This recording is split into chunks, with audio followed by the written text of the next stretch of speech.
warahmatullahi wabarakatuh.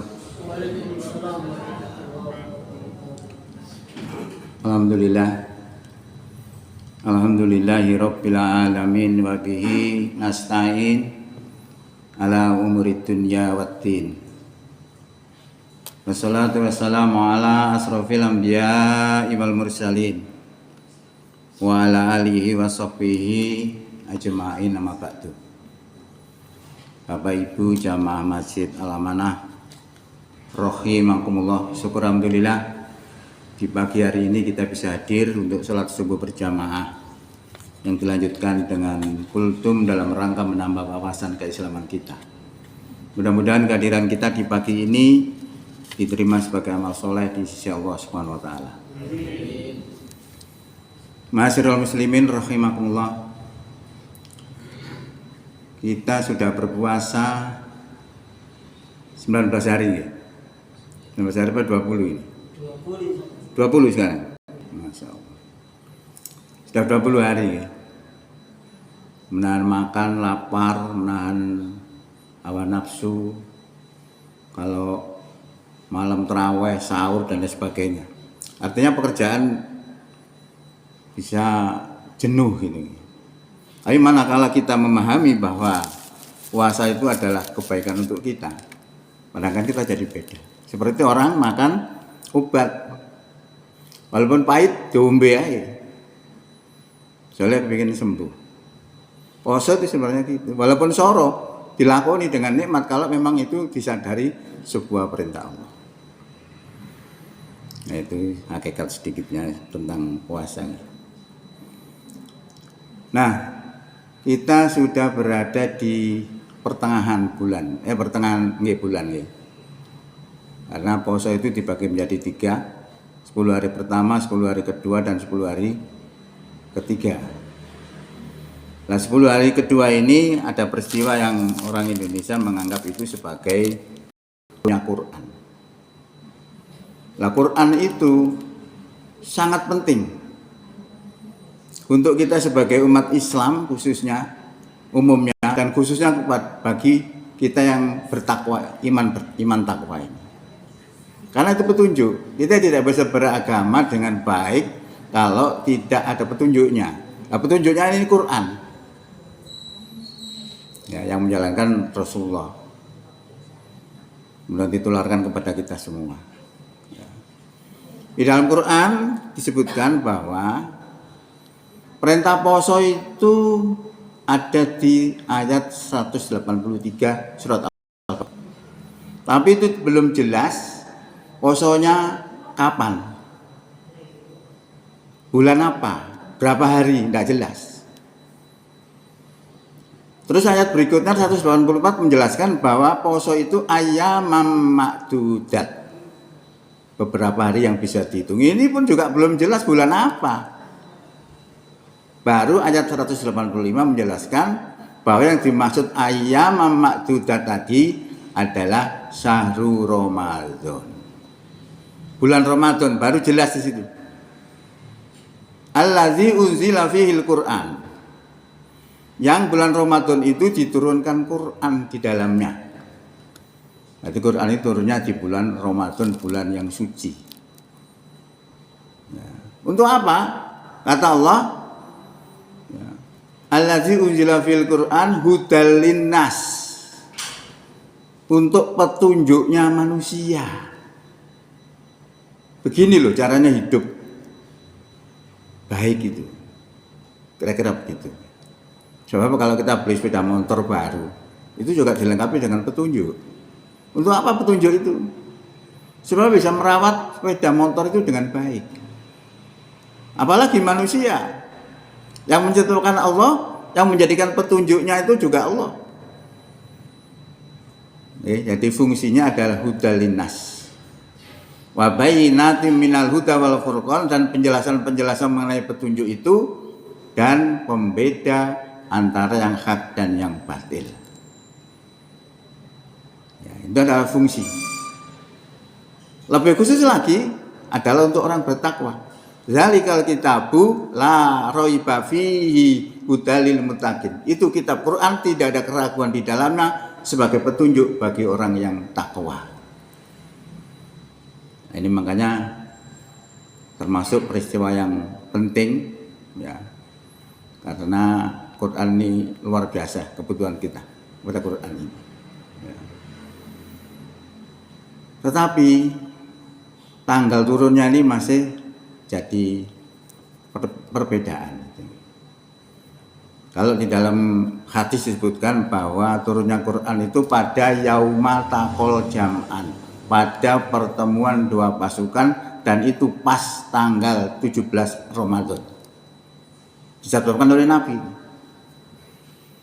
Tapi kalau kita melihat Quran beda. Tidak tanggal 17. Tapi berada pada malam Lailatul Qadar. Lailatul Qadar itu tanggal berapa? Di atas tanggal 20. Ya. Inna anzalnahu fi Lailatul Qadar. Sesungguhnya kami turunkan Quran ini pada malam Qadar. Loh, beda. Beda tanggal. Tapi tetap turunnya pada bulan Ramadan. Saya sendiri juga nggak tahu kenapa beda begitu. Tapi yang jelas bahwa Quran diturunkan dalam bulan Ramadan. Quran yang mana? Karena Quran itu kalau menurut sejarah kan turunnya 22 tahun lebih. Dimulai dari Iqra, Bismillahirrahmanirrahim, khalaqal insana min alaq, dan seterusnya itu. Diakhiri dengan surat 5 ayat 3. Yang di tengah-tengah itu disebutkan al-yawma akmaltu lakum dinakum wa atmamtu alaikum nikmati wa raditu lakumul Islam madinah. Pada hari ini telah aku sempurnakan Islam untuk kamu dan aku cukupkan nikmatku atas kamu dan aku ridho Islam sebagai agama bagi kamu. Ini ayat terakhir. Ayo panjenengan lihat dalam Quran itu tersusun Fatihah sampai An-Nas. Beda ya. Kok ditulis Iqra ya. Terus Iqra tambah enak gampang. Oh, sejarah ben ngene. Kok mulai Iqra sampai terakhir surat 5 ayat 3. Kok ditulis Fatihah sampai An-Nas. Maka menurut Ibnu Abbas bahwa Quran itu turunnya sekaligus 30 juz. Nah, 30 juz itu di Sama'id Dunya. Turun di Sama'id Dunya itu langit dunia, kemudian diturunkan kepada Nabi kita Muhammad itu secara tartilan. Ya, secara enggak semua diturunkan, enggak sesuai kebutuhan. Nah, saat itu surat ayat yang pertama diturunkan kepada Nabi adalah Iqra tadi. Karena apa? Karena orang-orang itu di Mekah itu menganggap Tuhan itu 3. Lata, Uzza, dan Manata. Dikonter dengan Quran. Iqra bismi rabbikal ladzi khalaq. Khalaqal insana min 'alaq. Bacalah dengan nama Tuhanmu yang telah menjadikan manusia dari segumpal darah. Dan seterusnya itu. Dikonter. Bukan Lata, Uzza, dan Manata, tapi Tuhan Allah yang menjadikan manusia dari segumpal darah. Nah, turunnya itu kenapa tidak diturunkan Fatihah itu? Ya karena itu sedang berhadapan dengan orang-orang yang menganggap bahwa Tuhan itu 3. Di sini dapat kita ambil pelajarannya bahwa Quran itu sudah ada 30 juz termasuk yang kita pegang sekarang ini. Penerapannya itu sesuai dengan kondisi. Ayat Quran itu kan banyak. Ada yang keras, ada yang moderat. Kemudian lalu pemerintah menganjurkan supaya melaksanakan ajaran agama dengan moderat. Yang disebut moderasi agama. Tapi kalau kita lihat dalam Quran, isinya ya ono radikal, ya ono moderat. Kalau kita buang yang radikal kemudian kita pakai yang moderat saja, Itu artinya kita membuang yang lain, berarti mengkufuri yang lain dan mengimani kepada yang lain. Dan seperti ini tidak dibolehkan dalam Islam. Maka Allah sampaikan dalam firman-Nya itu afatu minuna bi ba'dil kitabi wa takfuruna bi ba'd. Fama jazaa'u may yaf'alu dzalika minkum illa khizyun fil hayatid dunya. Wa yaumal qiyamati yuraduna ila asyadil azab wa mallahu bighafilin amma ta'malun. Apakah kamu beriman kepada sebagian kitab dan kafir kepada sebagian lainnya? Tidak ada balasan bagi orang yang berbuat demikian di antara kamu kecuali kehinaan di dunia, dan pada hari kiamat mereka akan dikembalikan kepada seberat-beratnya siksa, dan Allah tidak lupa terhadap apa yang mereka kerjakan. Jadi sulit ya. Kita itu kalau menerapkan Islam teman masalah, kalau tidak diterapkan juga masalah dengan Islam. Jadi maju kena mundur kena itu sebenarnya. Maka dibutuhkan ilmu. Ilmu Quran ini penting. Karena ilmu Quran itu lentur sebenarnya hukum-hukumnya. Salah satu misalnya, Allah telah mengharamkan bangkai, darah, daging babi dan binatang yang disembelih dengan menyebut nama selain Allah. Siapa melanggar memakannya dosa.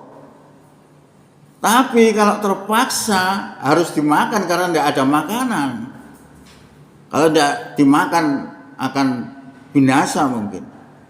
Maka ketika dalam kondisi seperti itu, makan barang larangan itu menjadi tidak berdosa. Ini kan lentur. Ini namanya toleransi di dalam hukum.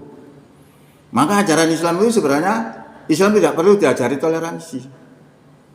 Mereka menuduh umat Islam nggak bisa toleransi, itu kan politis saja. Sebenarnya ajaran sangat toleransi. Ya, jadi dengan dasar inilah kita gunakan ilmu untuk menghadapi kalau ada tekanan-tekanan daripada pihak-pihak lain supaya tidak melaksanakan Islam. Kita gunakan ilmu ini, namanya ilmu qiyas. Kita setarakan, sejajarkan dengan hukum-hukum yang seperti itu. Jadi sesuatu yang dilarang, kemudian kita langgar karena terpaksa, itu tidak melanggar kita. Itu dibolehkan. Fala isma alaihi, tidak ada dosa atasnya. Nah, jadi begitu. Jadi masalah Quran turun itu tidak sekedar hanya dipahami Quran turun bulan Ramadan, tetapi juga kita pahami bagaimana Quran itu dijalankan. Lah yang memberi contoh seperti ini apa? Siapa? Rasulullah. Jadi Islamnya siapa yang paling benar? Islamnya Rasulullah. Tidak ada yang bantah lagi. Karena Rasulullah isinya menerapkan Quran ini. Begitu turun diterapkan, begitu turun diterapkan oleh Rasulullah. Dan isinya juga demikian. Ada yang keras, ada yang moderat. Lah yang keras-keras ini juga ada sebabnya. Apa sebabnya? Karena umat Islam didolimi. Karena ajaran Islam itu sesungguhnya adalah damai. Dalam mendakwakan Islam itu orang ada yang nggak seneng. Lalu tumbuh permusuhan. Lalu bagaimana untuk jegal supaya gak berjalan Islam itu begitu. Saat itulah diturunkan oleh Allah ayat-ayat yang coraknya keras. Jadi ayat-ayat yang model keras itu tadi sebenarnya diterapkan karena kondisional. Maka dalam bahasa agamanya disebut ada ilatnya, ada sebabnya. Kalau sebab itu tidak ada, maka tidak dilakukan itu. Karena tujuan Islam adalah kedamaian. Nah, umpama dulu itu tidak ada orang-orang yang radikal keras, tidak ada yang melawan Belanda itu. Iso 500 tahun barang dijajah kita. Kira-kira begitu. Jadi masalah moderat, masalah radikal itu tidak perlu dipersoalkan. Yang penting kita ngerti kapan kita terapkan moderat, kapan kita terapkan yang radikal. Jadi pelajaran yang dapat kita ambil di dalam peristiwa nuzul Quran, karena Quran diturunkan itu adalah untuk kita, untuk petunjuk kita, untuk kebaikan kita semua. Pun kula kinten ngoten mawon, Karena kultum sifatnya sebentar, mudah-mudahan bisa dipahami dan bermanfaat untuk kita semua. Bila taufik wal hidayah. Assalamualaikum warahmatullahi wabarakatuh.